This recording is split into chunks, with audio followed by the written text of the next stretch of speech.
তো সদ্গুরু, আপনার আপনার অভিজ্ঞতায় মানসিক রোগের মূল কারণ কি? যদি একটা কারণ জানতে চান, না, তা অনেকগুলোও হতে পারে। দেখুন, আমরা যেভাবে খাই সেটা একটা কারণ।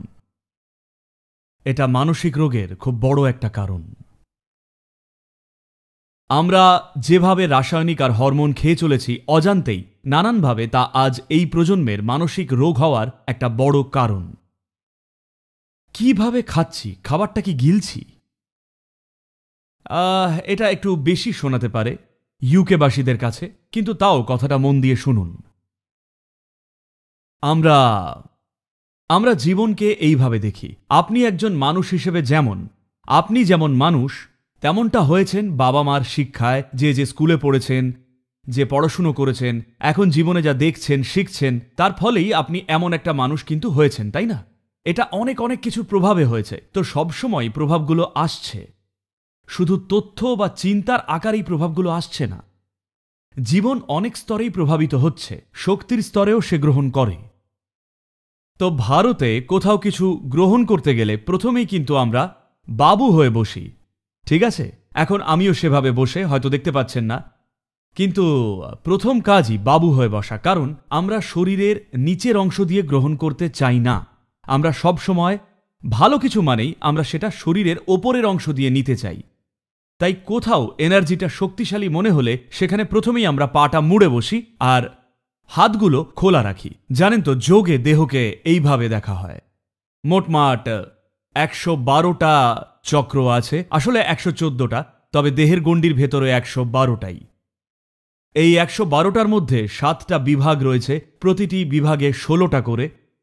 এই 7টাই বর্তমান বিশ্বে চক্র নামে পরিচিত। এর প্রথম 3টে হল আত্মরক্ষার জন্যে,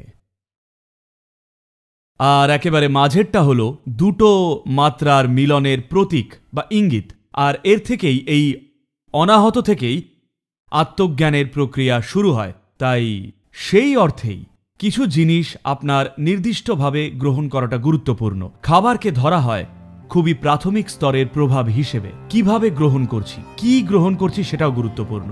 আজ আমরা যা গ্রহণ করছি, বর্তমানে সমাজগুলো যত বেশি করে সচ্ছল হয়ে ওঠে, দেখবেন তত বেশি করে তারা খারাপ খাবার খেতে শুরু করে, যা ভারতের কোনো গ্রামের মানুষও ছোবে না। খুব অত্যাধুনিক শহরগুলোতে সেগুলোই খাওয়া হচ্ছে। সেই ধরনের খাবার মানে প্রায় সব কিছুই যা পশ্চিমী সমাজগুলো আজ ব্যবহার করছে, তা কম করে হলেও 30 থেকে 60 দিনের পুরনো। যোগে বলা হয় 3 রকমের খাবার রয়েছে: সত্ত্ব, রজ, তম। তম মানে জড়তা। যদি তম আছে এমন কিছু খান, তাহলে শরীরে জড়তা আসবে। জড়তা আসা মানে শুধু অলস হয়ে পড়া নয়। জড়তা মানে কিছু জিনিস ধীরে ধীরে চলা। কিছু জিনিস মানে প্রধানত দেহের পুনর্গঠনের গতি কমে যায়। আজ আপনারা জানেনই যে মস্তিষ্ককে সারা জীবন যথেষ্ট সক্রিয় রাখার ক্ষেত্রে সবচেয়ে গুরুত্বপূর্ণ বিষয়গুলোর মধ্যে অন্যতম একটা হলো স্নায়ুর পুনর্গঠন করা। যদি এমন খাবার খান যেগুলো তামসিক, or causes inertia, যা শরীরের সাধারণ ক্রিয়াকলাপে শক্তিতন্ত্রে যা জড়তা সৃষ্টি করে, তাহলে দেখবেন বোধ শক্তি ধীরে ধীরে কমে যাবে একটা সময় পর। আর সবাই এটা বোঝেন বলেই তারা কাপের পর কাপ কোকাকোলা কিংবা কফি খান বা মদ টদ খান খাওয়ার পরেই, কারণ তারা জানেন যে সেটা ব্যালেন্স করতে হবে। তো এই রকম ব্যালেন্স নিজের সিস্টেমকে ভারসাম্যে রাখার খুবই প্রাথমিক একটা উপায়। মানে প্রথমে ভুল খেলেন, তারপর ঠিক কিছু খেয়ে সেটা ঠিক করছেন। পৃথিবীতে সবচেয়ে বেশি অ্যান্টাসিড, বিশ্বের মোট অ্যান্টাসিডের প্রায় 60% বিক্রি হয় আমেরিকাতে, যা পৃথিবীর সবচেয়ে ধনী সচ্ছল দেশ। তার মানে তাদের কাছে সব রকম খাবার থাকায় তারা শ্রেষ্ঠ খাবার খেতেই পারেন, কিন্তু না, সবচেয়ে খারাপগুলোই খাবেন। কারণ বাণিজ্যিক শক্তিগুলোই ঠিক করবেন কি খাবেন। আপনি আর সচেতন হয়ে পছন্দ মতো খেতে পারবেন না। যোগের নিয়মে কিছু রান্না করলে আপনাকে সেটা অবশ্যই খেতে হবে 1.5 ঘন্টার মধ্যে। 90 মিনিটের মধ্যে খাবারটা আপনাকে খেয়ে ফেলতে হবে। তার চেয়ে দেরি হলে আর খাবো না, কারণ ওতে তমোহ গুণ বাড়তে থাকে, inertia will begin to happen. জড়তা আসতেই থাকবে। পরীক্ষা করতে চাইলে করতে পারেন, খুব তাজা কিছু খান 1 সপ্তাহ, তারপর এমন কিছু খান যা প্রসেস করা, বা 1 মাস বা 2 মাস ধরে রাখা, তারপর খান। You will see দেখবেন দেহের সতর্কতার মাত্রায় বদলটা স্পষ্ট অনুভব করবেন। কিন্তু এটা কোষের স্তরেও হচ্ছে। কোষের মধ্যে এইরকম হয়, আমরা একে বলি ওজস। এর কোনো ইংরেজি শব্দ নেই। যদি যথেষ্ট ওজস তৈরি করেন, যা শক্তির এক অভৌত মাত্রা, এতে শরীরের প্রতিটা কোষ আবৃত থাকলে বিশ্বাস করুন আপনার বয়স বাড়ার প্রক্রিয়া যেন প্রায় এগোবেই না। কোষের স্তরে আপনার বয়স প্রায় থেমে থাকবে একটা অনেক লম্বা সময় ধরে। আমার উপরেও কিছু পরীক্ষা করা হয়েছিল, আর তারা বলেছেন যে আমার কোষের বয়স নাকি 25। হ্যাঁ, আমি এখনো 25-এর মতোই, সেই একই পরিমাণ কাজ করে চলেছি, ওজন এবং সবকিছুই এখনো একই রয়েছে। এটা অলৌকিক জাদু নয়, কিছু মৌলিক বিষয়ে সামান্য সরল মনোযোগ দিলেই সব মানুষের পক্ষে এটা সম্ভব। খাবার নিয়ে আরও বলি, বিরুদ্ধা আহার বলে একটা ব্যাপার রয়েছে। তার মানে যদি একটা জিনিস খান আর আরেকটা কিছু খান যা তার বিপরীতে কাজ করে, তাহলে আপনার মধ্যে একটা যুদ্ধ চলে। জানেন কি, পরিপাক প্রক্রিয়া মানে মূলত অ্যাসিড, ক্ষার ইত্যাদি রসায়নের ক্রিয়াকলাপই।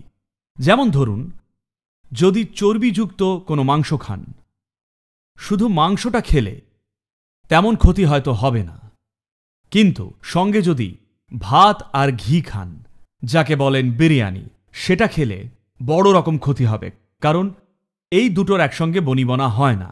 ঠিক এই জন্যেই যে কোনো আমিষ খাবার আর দুধ ও দুধের কিছু একসঙ্গে খাওয়া হতো না, কারণ একসঙ্গে খেলেই দুটোর বিরুদ্ধেই কাজ করবে আর নিজের মধ্যেই একটা যুদ্ধ সৃষ্টি করবেন। যোগে বলা হয়, খাবার যেন আপনার পেটে 2.5 ঘন্টার চেয়ে বেশিক্ষণ না থাকে। 2.5 ঘন্টার মধ্যেই যেন বেরিয়ে যায়, আর আপনার পেট যেন খালি লাগে। খিদে লাগবে না, পেট খালি থাকবে, আর সেটা ভালো। আমরা চাই আপনার পেট সবসময় খালি থাকুক, কারণ খালি পেটেই সবকিছু ভালো চলে। আর কোলনের স্বাস্থ্যের আজকাল তো আমরা একেবারেই যত্ন নিই না। কোলন পরিষ্কার করে যদি না রাখেন, মনের ভারসাম্য বজায় রাখা খুবই কঠিন হবে।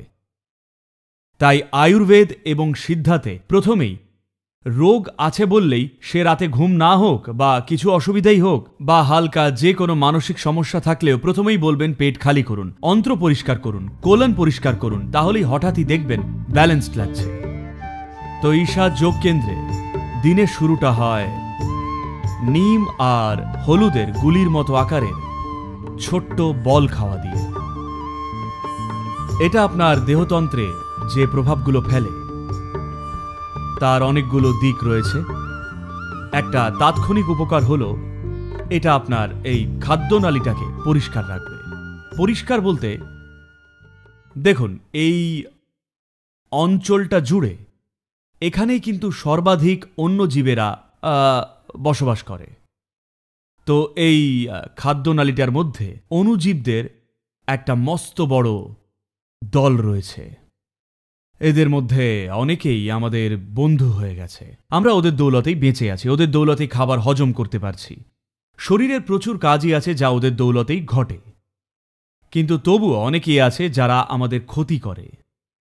নিমের বিশেষত্বটা হল, বিশেষ করে যখন এটা হলুদের সঙ্গে খাওয়া হয়, যদি এই দুটো জিনিস একসঙ্গে খান, তাহলে শরীরের যে বেশিরভাগ জিনিসগুলো আমাদের অদরকারি, যে জিনিসগুলো শরীরের ক্ষতি করতে পারে, শরীরের মধ্যে যদি কোনো রকম পরজীবী থাকে, এই সমস্ত কিছুই নির্মূল হয়ে যায়।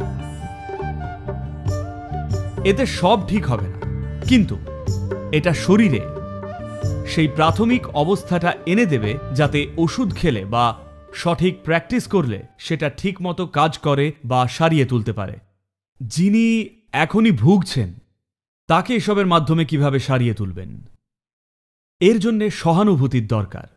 শুধু এইভাবে না হলে ওইভাবে সারবে, শুধু এটা করলেই সারবে, এইরকম ধারণা থাকাটা খুবই বোকা বোকা হবে। কারণ মানব দেহ সেইভাবে চলে না। বিচার করতে হবে কি করলে সবচেয়ে বেশি ভালো আর কম খারাপ হবে। শুধু বেশি ভালো কম খারাপই করা সম্ভব। আমার মতে চরম সমাধান কারোর কাছেই নেই যে এটা করলেই অমনি সব মানসিক রোগ সেরে যাবে।